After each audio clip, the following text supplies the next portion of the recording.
May pasaring ang Malacanang sa questionabling paggasta ng Vice Presidente ng 125 million pesos sa loob lamang umano ng 11 araw.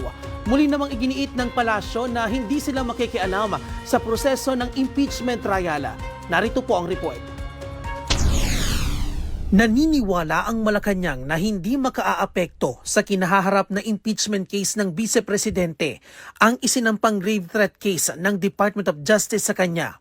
Kaugnayan sa umano'y pagbabanta ng bise sa buhay ng ilang matataas na opisyal ng bansa, kabilang na si Pangulong Ferdinand R. Marcos Jr. Ayon kay Palace Press Officer Undersecretary Claire Castro, hindi magbabangga ang dalawang kaso dahil magkaiba ang takbo ng mga ito. Matatanda ang nauna ng nilinaw ng prosecution na hindi ito makaaapekto sa pag-usad at magiging hatol sa paglilitis. Pero kung siya aniya ang tatanungin, hindi lang ito simpleng kaso, kundi maituturing ng isang inciting to sedition. Iba po ang nature ng criminal case. Iba yung nature ng impeachment proceedings. So, magkaiba po siya. So, pwede po siyang pagsabayan. May banat din ng palasyo sa questionabling paggasta ng ikalawang Pangulo ng 125 million pesos sa loob lang ng 11 araw. Base kasi sa panuntunan ng COA, obligado ang mga ahensya ng gobyernong gumagamit ng confidential at intelligence funds na magsumite ng official receipts o sales invoice. Ito kasi ang magiging batayan kung saan ginamit ang pondo. Nauna nang hinamon ng prosecution ng ikalawang Pangulo na ipaliwanag ang pagkakakilanlan ng mga umano'y nakatanggap ng confidential funds base sa kanilang isinumiting acknowledgement receipt sa COA. Ang confidential funds, hindi dahil nandiyan ang salitang confidential, ay hindi ka na magre-report ng maayos.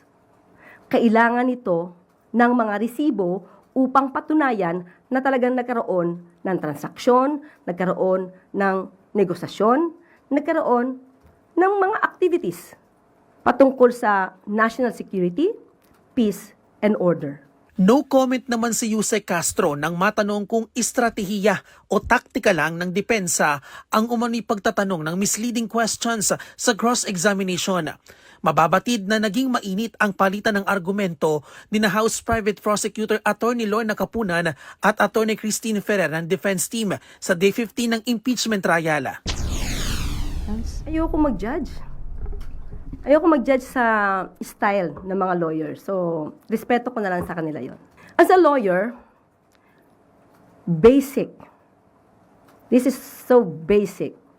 Misleading questions are not allowed, especially during cross-examination.